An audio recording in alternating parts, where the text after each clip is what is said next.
नमस्कार, जन उत्तराखंड में आप सभी का स्वागत है। मैं हूं प्रभात। सबसे पहले हेडलाइंस।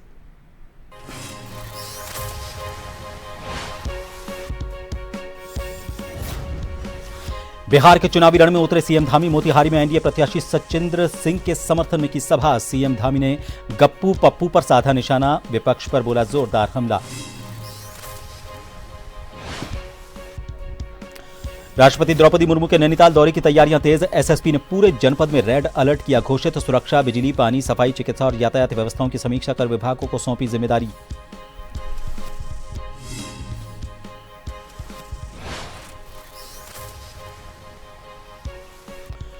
रुड़की में अवैध खनन पर गहराया विवाद। ग्रामीण ने लेखपाल पर माफिया से मिली भगत का लगाया आरोप। नायब तहसीलदार ने आरोपों को बताया निराधार, कहा खनन पर लगातार जारी रहेगी कार्रवाई।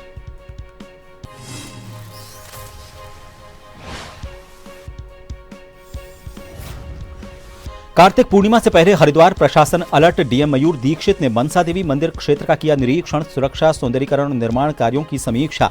भीड़ नियंत्रण के लिए ठोस योजना बनाने के निर्देश। और उत्तराखंड में बदला मौसम का मिजाज। बारिश और बर्फबारी से पहाड़ों में बढ़ी ठंड। मौसम विभाग ने जताई और तापमान गिरने की संभावना।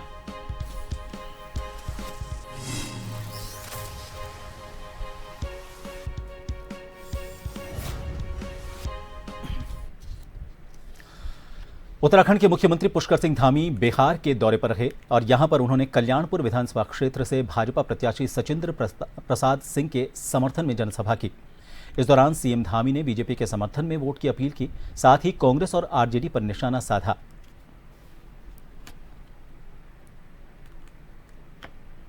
बिहार की भूमि भी सदियों से संस्कृति, महान संस्कृति, विज्ञान की भूमि और गौरव की धरोहर रही है। आज मैं इस पवित्र भूमि में आप सबके बीच में कल्याणपुर विधानसभा क्षेत्र के भारतीय जनता पार्टी के एनडीए के प्रत्याशी श्री सचिंद्र प्रसाद सिंह जी के लिए आप सबका मत, आप सबका वोट, आप सबका समर्थन, आप सबका आशीर्वाद मांगने के लिए आया हूं। और सचिंद्र प्रसाद जी के बारे में मुझे बहुत ज्यादा कहने की आवश्यकता इसलिए नहीं है। मैं अभी देख रहा था किस प्रकार से उनके मन में इस क्षेत्र के प्रति एक प्रेम है, आप सबके प्रति विश्वास है और आप उनके मन में एक जज्बा है कि आप लोग उनको विधानसभा का सदस्य यहां से बनाएंगे तो निश्चित रूप से जो विकास की गंगा कुछ दिनों के लिए यहां अवरुद्ध होगी। मुख्यमंत्री पुष्कर सिंह धामी ने कल्याणपुर के बाद हरी सिद्धि विधानसभा क्षेत्र में दूसरी जनसभा की। यहां पर उन्होंने भाजपा प्रत्याशी कृष्ण नंदन पासवान के समर्थन में वोट की अपील की। आप सभी के बीच में आज मैं आप सबके प्रिय प्रत्याशी, जिनको आपने लंबे समय से यहां काम करते हुए देखा है, अनेक विकास के कामों को उन्होंने आगे बढ़ाया है, श्री कृष्णानंदन पासवान जी के लिए देवभूमि उत्तराखंड से मां गंगा के उद्गम स्थल, यमुना मैया के उद्गम स्थल देवभूमि उत्तराखंड से आप सबका आशीर्वाद मांगने के लिए आया हूं, आप सबका समर्थन मांगने के लिए आया हूं। और पासवान जी के बारे में मुझे बहुत ज्यादा कहने की आवश्यकता नहीं। पिछले 25 वर्षों से अधिक समय से आप सबके बीच में रहकर जनसेवा और क्षेत्र के विकास के कामों को आगे बढ़ा रहे हैं। इन्होंने इस क्षेत्र में विधायक, बिहार सरकार में मंत्री रहते हुए विकास और जनता के कल्याण के लिए अनेक कामों को आगे बढ़ाया है। नौबतपुर मूलेवाला गांव के निवासी सचिन कुमार ने लेखपाल अंजू कुमार पर खनन माफिया से मिली भगत का आरोप लगाया है। ग्रामीणों का कहना है कि गांव में बड़े पैमाने पर अवैध खनन हो रहा है। नायब तहसीलदार यूसुफ अली ने सभी आरोपों को निराधार बताया। उन्होंने कहा कि शिकायतकर्ता सचिन कुमार के पिता खुद अवैध खनन में संलिप्त पाए गए, जिसकी रिपोर्ट लेखपाल ने भेजी थी। तहसीलदार ने साफ किया कि क्षेत्र में अवैध खनन बर्दाश्त नहीं किया जाएगा और लगातार कार्रवाई जारी रहेगी। आया है हमारे पटवार जी अंजू कुमार जी, इनके द्वारा पूर्व में एक जो थी रिपोर्ट दी गई थी इनके पिताजी के विरुद्ध जो है कि भी ऐसे ऐसे इनके द्वारा मिट्टी उठाई गई है, उसी से खिन्न होकर जो है ये आरोप लगा रहे हैं। और जो इनके द्वारा बताया गया कि वहाँ से खनन कराया गया इनके द्वारा, वो निराधार गलत है। उसकी जांच भी की गई हैगी। अब तक कोई सुनवाई नहीं हो पाई। यहाँ पर एसडीएम साहब को साक्ष्य पेश करने के लिए आया था और सर मैं अपने एनजीओ जो हमारे यहाँ के पटवारी साहब हैं अंजू कुमार सर, वो बार बार मेरे को जान से मारने की धमकी दिला रहे हैं और सर मुझे अपनी जान का भी खटका है और सर ऑडियो भी है मेरे पास में इस चीज़ की। क्या पूरा मसला है? ये सर खनन का मामला है। हमारे जो अंजू कुमार है पटवारी साहब ही हैं, खनन करा रहे हैं सर, खनन माफियाओं के साथ मिलके। और इसके मेरे पास में सबूत भी है और मैं एसडीएम साहब के यहाँ पेश करने के लिए आया हूँ। हरिद्वार में कार्तिक पूर्णिमा पर्व से पहले प्रशासन पूरी तरह से सतर्क मोड में आ गया है। जिलाधिकारी मयूर दीक्षित ने मां मनसा देवी मंदिर क्षेत्र का स्थलीय निरीक्षण करते हुए सुरक्षा, सौंदर्यीकरण और निर्माण कार्यों की बारीकी से समीक्षा की। डीएम ने स्पष्ट निर्देश दिए कि कार्तिक पूर्णिमा से पहले मंदिर परिसर में बन रही स्थायी चौकी को हर हाल में संचालित कर दिया जाए और भीड़ नियंत्रण की ठोस योजना तैयार की जाए। निरीक्षण के दौरान डीएम ने सुरक्षा टीम को ब्रीफ किया और सब इंस्पेक्टर हाकम सिंह तोमर को निर्देश दिए कि कार्तिक पूर्णिमा पर संभावित श्रद्धालु भीड़ को देखते हुए पुलिस, मंदिर ट्रस्ट और उसके साथ ही रोपवे प्रबंधन आपसी समन्वय से काम करें। उन्होंने साफ कहा कि जरूरत पड़ने पर भीड़ बढ़ने की स्थिति में सिर्फ मुख्य मंदिर ही खुला रखा जाए ताकि व्यवस्था बिगड़ने ना पाए। मयूर दीक्षित जिलाधिकारी ने मनसा देवी पहाड़ी क्षेत्र के संरक्षण और कटाव रोकने के लिए चल रहे निर्माण कार्यों का भी जायजा लिया।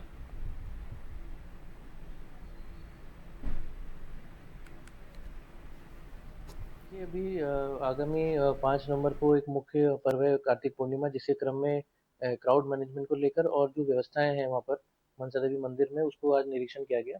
इसमें वहाँ पर एक पुलिस चौकी की भी स्थापना की गई है, जिसको देखा गया है। साथ ही एक वहाँ पर एक हॉस्पिटल, छोटा हॉस्पिटल डिस्पेंसरी भी बनाई गई है। साथ ही वहाँ पे मंदिर के जो मंदिर प्रशासन है उनके साथ बैठक करके और वहाँ पे जो पुलिस अधिकारी हैं वो सभी के साथ समन्वय बैठक की गई है कि कैसे बड़े पर्वों पर, बड़े स्नानों पर मंदिर में क्राउड कंट्रोल किया जाएगा। साथ ही मंदिर में जो सौंदर्यीकरण का, बिजली की जो लाइन्स है उनको ठीक करने का और अन्य जगह जहाँ जहाँ पर भी क्राउड मैनेजमेंट को लेकर कार्रवाई होनी थी वो की गई है, उसको अभी निरीक्षण किया गया है। इसके अतिरिक्त अभी रिसेंटली ही जो अनुमति प्राप्त हुई उसके क्रम में मनसा देवी पैदल मार्ग में जो प्रोटेक्शन वॉल्स हैं उनका निर्माण कार्य चल रहा है, उसका भी निरीक्षण किया गया। उत्तराखंड राज्य को बने हुए 25 वर्ष पूरे हो चुके हैं। इस साल राज्य का स्थापना दिवस रजत जयंती वर्ष के मौके पर मनाया जा रहा है और इन 25 साल में उत्तराखंड ने कई सारी उपलब्धियां भी हासिल की, तो उसके साथ ही प्रदेश की भौगोलिक परिस्थितियां सहित अभी भी कई बड़ी चुनौतियां सामने हैं। राज्य मंत्री मधु भट्ट ने कहा कि इन 25 साल में उत्तराखंड में कई सारे विकास कार्य हुए हैं। उसके साथ ही केंद्र और राज्य सरकार की ओर से भी कई विकास कार्य किए जा रहे हैं। जो परिकल्पना उत्तराखंड आंदोलन के समय राज्य को लेकर की गई थी, उस अनुरूप लगातार काम किया जा रहा है।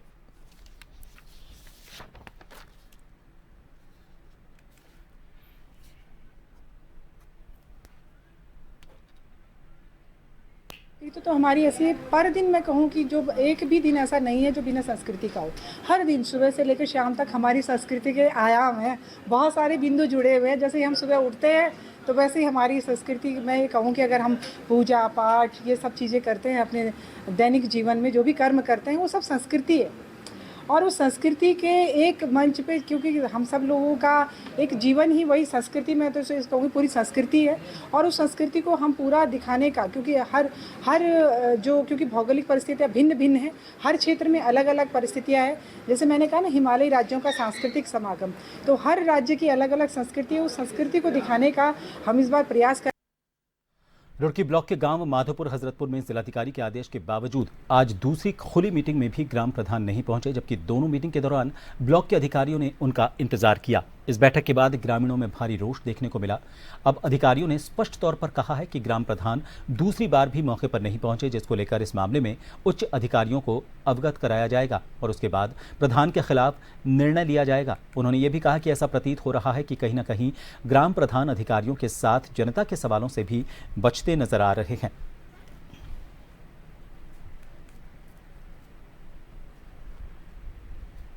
उसका संज्ञान डीएम तक पहुंच जा कि वो प्रधान बैठक में नहीं आता। ठीक है, वो अपनी मनमानी कर रहा है। गांव वालों का किसी का कोई सम्मान नहीं, कुछ नहीं। बस इस पर कार्रवाई करो डीएम साहब। इसी महीने में 14 तारीख में बैठक हुई थी, ठीक है। उसके बाद 30 तारीख अधिकारी ने रखी थी इसमें। तो उसके बाद जो आज भी प्रधान नहीं पहुंचा यहाँ पर, ये डीएम के ऑर्डर है बैठक के, जो लगभग 1 साल में बैठक होती है। खाती को लिए को भी हो रही है और भी बहुत काम है लोगों के, जो अधिकारी इस चीज से भाग रहे हैं। मतलब वो खाती के लिए कह रहे हैं, ऐसा कुछ नहीं है खाती के लिए। डीएम के ऑर्डर पूरे गांव के लिए है, खाती के लिए तो नहीं है कोई। ये पूरे जिले में ऑर्डर है डीएम के। जी, क्या वजह है जो ग्राम प्रधान काफी दिनों से बचता जा रहा है, उसे पता है क्या नाम इसमें खाती लिखी जाए, खाती सही है अगले आदमी की, काम कराने पड़ेगा, लोग पूछेगा भाई काम क्यों नहीं कर रहा, इसलिए बच रहा है। ग्राम प्रधान द्वारा ये बताया गया तत्कालीन 14 तारीख में ये बताया गया था कि मेरा स्वास्थ्य खराब है, अस्पताल में भर्ती है। तो वो बैठक हमने दोबारा, चूंकि एक नियम होता है 15 दिन बाद हमने कॉल की थी, तो आज 30 तारीख को हमने ये कॉल की थी। आज भी ग्राम प्रधान बिना किसी सूचना के अनुपस्थित हैं। तो दुर्भाग्य है कि बैठक, चूंकि इसमें एक्ट ये कहता है कि कोई भी खुली बैठक ग्राम प्रधान ही उसके अध्यक्ष होते हैं। मैंने तमाम कोशिश की कि कोई और इसका सॉल्यूशन निकाला जाए, बट कोई ऐसा सॉल्यूशन कहीं पर भी एक्ट में ऐसा नहीं लिखा हुआ है कि ग्राम प्रधान की अनुपस्थिति में उपप्रधान या किसी मेंबर या किसी को मैं नियुक्त कर सकूं। ये पावर न तो बीडीओ को है और न ये रेडियो पंचायत को है। अपर लेवल पे होगी, मुझे जानकारी नहीं है, पर एक्ट में कहीं नहीं लिखा। कैबिनेट मंत्री गणेश जोशी ने देहरादून के गाजियावाला में मसूरी विधानसभा क्षेत्र के अंतर्गत विकासखंड सहसपुर के तहत 15 ग्राम पंचायतों के लिए 28 आंगनबाड़ी केंद्रों को खेल एवं पठन पाठन सामग्री का वितरण किया। इसके तहत आंगनबाड़ी केंद्रों में बच्चों के लिए टिफिन बॉक्स, पानी की बोतल, डार्ट बोर्ड, पजल गेम, इसके अलावा kitchen set, doctor set, chart, 3D pencil box, pencil आदि सामग्री उपलब्ध करवाई। उन्होंने मसूरी विधानसभा क्षेत्र के अंतर्गत सभी आंगनबाड़ी केंद्रों के लिए फर्नीचर, अलमारी और अन्य आवश्यक सामग्री उपलब्ध कराए जाने की घोषणा भी की। वितरण कार्यक्रम के बाद अपने संबोधन में काबीना मंत्री ने नोबेल पुरस्कार विजेता नेल्सन मंडेला की बात रखते हुए कहा कि शिक्षा सबसे शक्तिशाली हथियार है जिसका उपयोग आप दुनिया को बदलने के लिए कर सकते हैं। कैबिनेट मंत्री ने कहा कि मुख्यमंत्री पुष्कर सिंह धामी के नेतृत्व में राज्य सरकार बाल विकास एवं महिला सशक्तिकरण के लिए सतत प्रयासरत है। किसी भी देश की शक्ति का आकलन धन दौलत या एटमी शक्ति से नहीं होता, बल्कि इस बात से होता है कि समाज के, देश के कितने लोग शिक्षित हैं। और आज शिक्षा के क्षेत्र में बहुत काम करने की आवश्यकता है। नोबेल पुरस्कार विजेता नेल्सन मंडेला ने भी कहा था कि हमारे पास सबसे बड़ा हथियार शिक्षा है। और जब से मैं विधायक बना हूँ, मैं अपनी विधायक निधि का अधिकांश पैसा स्कूलों में देता हूँ, आंगनबाड़ी में देता हूँ। मेरे विधानसभा क्षेत्र में 128 आंगनबाड़ी हैं। 100 को जो सामग्री मैंने आज वितरित की है दे चुका हूँ, जो 28 शेष रह गई थी। और अपने वायदे के अनुसार 28 आंगनबाड़ी केंद्रों को हमने ये सामग्री दी है। और कुछ मांग इन्होंने की है फर्नीचर की, स्टाफ फर्नीचर की, अलमारी की, उसकी घोषणा मैंने की है। शीघ्र ये सामान इनको दिया जाएगा। यहाँ रुकेंगे एक छोटे से ब्रेक के लिए, बने रहिए जन टीवी पर।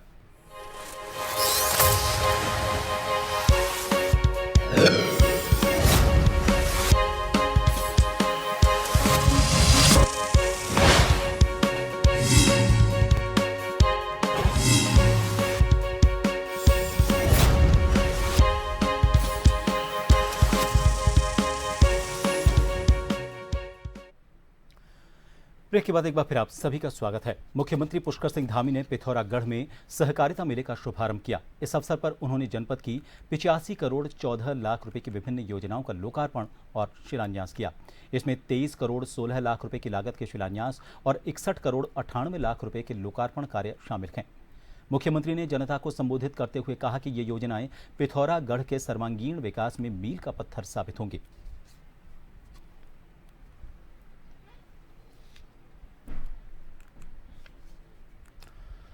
सोमवार से देहरादून में उत्तराखंड विधानसभा के होने वाले 2 दिवसीय विशेष सत्र के सफल और सुव्यवस्थित संचालन को लेकर उत्तराखंड विधानसभा अध्यक्ष ऋतु खंडूड़ी भूषण ने शासन के संबंधित अधिकारियों और विभागों के साथ एक उच्च स्तरीय बैठक की, जिसमें शासन के वरिष्ठ अधिकारी, पेयजल विभाग, ऊर्जा विभाग, लोक निर्माण विभाग, परिवहन विभाग, सचिवालय और सूचना एवं जनसंपर्क विभाग के अधिकारी शामिल हुए। बैठक में विशेष सत्र के दौरान राष्ट्रपति द्रौपदी मुर्मू के विधानसभा आने से संबंधित तैयारियों, सुरक्षा प्रोटोकॉल के साथ अन्य व्यवस्थाओं पर चर्चा की गई। बैठक के दौरान विधानसभा अध्यक्ष ने सभी विभागों को विशेष सत्र के दौरान सभी संबंधित विभागों और अधिकारियों को किसी भी प्रकार की लापरवाही न बरतने के लिए कहा है। साथ ही सभी विभागों को सत्र से संबंधित व्यवस्थाओं को तय समय पर पूरा करने के भी निर्देश दिए।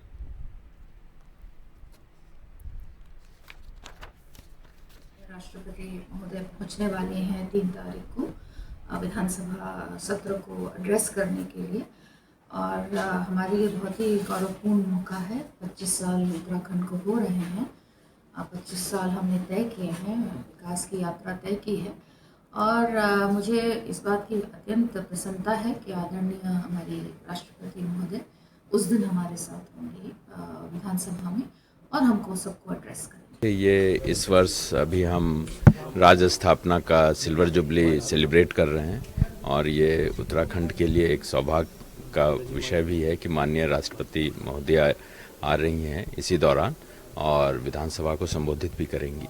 तो उसी की अभी एक तैयारी बैठक माननीय अध्यक्षा महोदय ने लिया था कि वो किस तरह से हम लोग करेंगे। इसके अतिरिक्त माननीय राष्ट्रपति जी कुमाऊं भी जा रही हैं, नैनीताल भी जा रही हैं, वहाँ पे कुमाऊं यूनिवर्सिटी का कन्वोकेशन है, राजभवन का 125वीं जयंती है, उसका भी कार्यक्रम है, तो उस सब की तैयारी चल रही है। नैनीताल जिले के नवनियुक्त वरिष्ठ पुलिस अधीक्षक डॉक्टर मंजुनाथ टीसी ने पदभार ग्रहण करने के बाद पहली बार प्रेस वार्ता की। इस दौरान उन्होंने स्पष्ट कहा कि जिले में सुरक्षा व्यवस्था, सुविधा और बेहतर कोऑर्डिनेशन के साथ पुलिस काम करेगी। उन्होंने बताया कि आगामी दिनों में राष्ट्रपति के कार्यक्रम को देखते हुए जिले में हाई अलर्ट जारी किया गया है। सुरक्षा व्यवस्था को मजबूत किया जा रहा है। एसएसपी डॉक्टर मंजुनाथ ने कहा कि पर्यटन व्यवस्था और यातायात व्यवस्था को सुधारना उनकी प्राथमिकताओं में शामिल रहेगा। उन्होंने कहा कि नैनीताल आने वाले पर्यटकों को बेहतर सुविधा और सुरक्षा देना पुलिस की मुख्य पहल होगी। मां नैना देवी का पावन धरती, ये श्री क्षेत्र 52 शक्तिपीठ में एक है, नैना देवी पीठ है, उसका श्री क्षेत्र है हमारा नैनीताल जनपद, जिसमें बहुत सारे धार्मिक मतलब संस्थाएं हैं और आपका धार्मिक एस्टैब्लिशमेंट्स है, कैंची धाम है, और विभिन्न प्रकार का प्राकृतिक, धार्मिक और सामाजिक भव्यता है यहाँ पर। ऐसी पावन धरती है नैनीताल जनपद। वहाँ का एसएसपी का रूप में लोगों को सेवा करने का एक अवकाश मिला है, तो आज ही मैंने चार्ज लिया है। तो इसके उपरांत जो है तुरंत हमारे सामने 2 बड़ी एक चैलेंजेस या चुनौतियाँ खड़ी है। 3 और 4 तारीख को, 3 और 4 नवंबर को 2 दिन का भारत की महामहिम राष्ट्रपति महोदया द्रौपदी मुर्मू मैडम की यहाँ पर जो है भ्रमण और विभिन्न प्रकार की जो कार्यक्रम और रात्रि विश्राम भी है। खबर उत्तराखंड के हल्द्वानी से है। उत्तराखंड राज्य स्थापना दिवस के मौके पर हल्द्वानी के रजत जयंती समारोह की बात करें तो यहाँ पर इसका आयोजन किया जा रहा है और ये कार्यक्रम हल्द्वानी के MB इंटर कॉलेज में होगा। कार्यक्रम का स्वरूप कैसा होगा, इसको लेकर सैनिक कल्याण मंत्री गणेश जोशी ने हल्द्वानी MB इंटर कॉलेज का निरीक्षण किया। इस दौरान सचिव दीपेंद्र चौधरी समेत जिले के सभी वरिष्ठ अधिकारी भी मौजूद रहे। सैनिक कल्याण मंत्री गणेश जोशी ने कहा कि 6 नवंबर को होने वाले इस कार्यक्रम में केंद्रीय रक्षा मंत्री राजनाथ सिंह और उत्तराखंड के मुख्यमंत्री पुष्कर सिंह धामी शामिल हो सकते हैं। रजत जयंती समारोह कार्यक्रम में सेना से जुड़े लोग भी मौजूद रहेंगे और पूर्व सैनिकों और वीर बंधुओं को सम्मानित किया जाएगा। गणेश जोशी ने सभी अधिकारियों को व्यवस्थाएं दुरुस्त करने के निर्देश दिए। उन्होंने कहा कि उत्तराखंड 25 साल का होने जा रहा है और इन 25 साल में उत्तराखंड ने विकास की अच्छी रफ्तार पकड़ी है और हमें कोशिश करनी चाहिए कि आने वाले समय में उत्तराखंड देश के सर्वश्रेष्ठ राज्य में शामिल हो।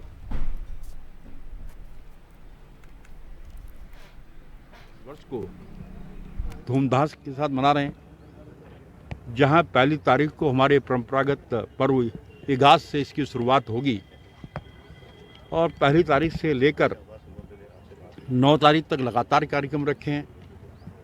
11 तारीख को माननीय प्रधानमंत्री जी देहरादून में करीब 1 लाख से अधिक की सभा को संबोधित करेंगे और यहाँ पर हमारे सैनिक कल्याण, RD, ग्राम विकास के विभाग के साथ एक बड़ा कार्यक्रम यहाँ पर आयोजित किया गया है, जिसको सैनिक विभाग लीड कर रहा है, जिसमें यहाँ की वीर माताओं को, वीर नारियों को भी सम्मानित किया जाएगा। उत्तराखंड में भूकंप के खतरे से निपटने के लिए राज्य आपदा प्रबंधन विभाग सभी संबंधित विभागों के बीच समन्वय स्थापित करने के लिए 13 जिलों में 15 नवंबर को एक मॉक ड्रिल आयोजित करने जा रहा है। इसके संबंध में आपदा प्रबंधन विभाग के सचिव विनोद कुमार सुमन ने सभी विभागों के साथ एक बैठक की, जिसमें विभागों को मॉक ड्रिल की सभी तैयारियां करने के लिए कहा गया है। इस मॉक ड्रिल को लेकर उत्तराखंड राज्य आपदा प्रबंधन विभाग में भी तैयारी शुरू कर दी गई है, जबकि इस बड़े आयोजन से पहले 12 नवंबर को तैयारी के संबंध में एक टेबल टॉप एक्सरसाइज भी आयोजित की जाएगी। इसके बाद 15 नवंबर को सभी 13 जिलों में मॉक ड्रिल होगी, जिसे घटना प्रतिक्रिया प्रणाली के अंतर्गत किया जाएगा।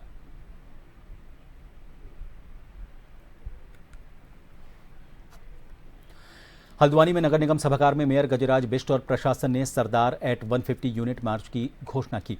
प्रेस कॉन्फ्रेंस में मेयर गजराज बिष्ट ने कहा कि ये सिर्फ पदयात्रा नहीं बल्कि राष्ट्र की चेतना को जगाने वाला जन जागरूकता अभियान होगा, जिसे केंद्रीय युवा कार्यक्रम एवं खेल मंत्रालय के निर्देशन में आयोजित किया जा रहा है। कार्यक्रम की डिजिटल शुरुआत 6 अक्टूबर को केंद्रीय मंत्री डॉक्टर मनसुख मांडविया द्वारा की जा चुकी है। देश भर में युवा सोशल मीडिया, रील प्रतियोगिता, निबंध लेखन और यंग लीडर्स प्रोग्राम जैसी गतिविधियों में बड़ी संख्या में जुड़ रहे हैं। सभी पंजीकरण माय भारत पोर्टल के माध्यम से होंगे। कार्यक्रम के जिला स्तरीय चरण में 31 अक्टूबर से 25 नवंबर तक क्षेत्र में गांव-गांव और गली-गली में पदयात्राएं निकाली जाएंगी और इन यात्राओं में योग शिविर, वाद विवाद, व्याख्यान और नशा मुक्ति जन अभियान आयोजित होंगे।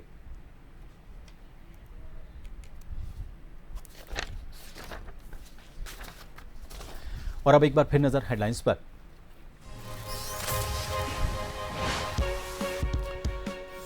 बिहार के चुनावी रण में उतरे सीएम धामी। मोतिहारी में एनडीए प्रत्याशी सचिंद्र सिंह के समर्थन में की सभा। सीएम धामी ने गप्पू पप्पू पर साधा निशाना, विपक्ष पर बोला जोरदार हमला।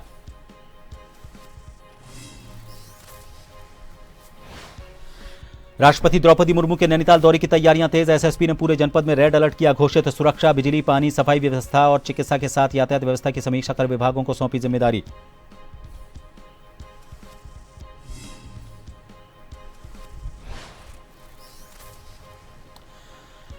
रुड़की में अवैध खनन पर गहराया विवाद। ग्रामीण ने लेखपाल पर माफिया से मिलीभगत का लगाया आरोप। नायब तहसीलदार ने आरोपों को बताया निराधार, कहा खनन पर लगातार जारी रहेगी कार्रवाई।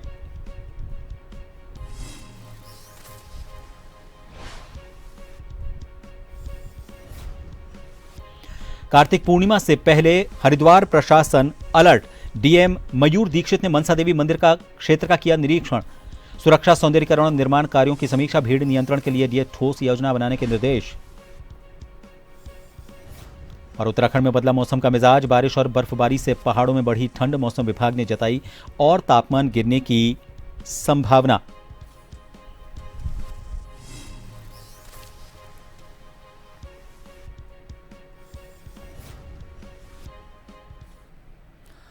फिलहाल के लिए इस बुलेटिन में इतना ही। नमस्कार।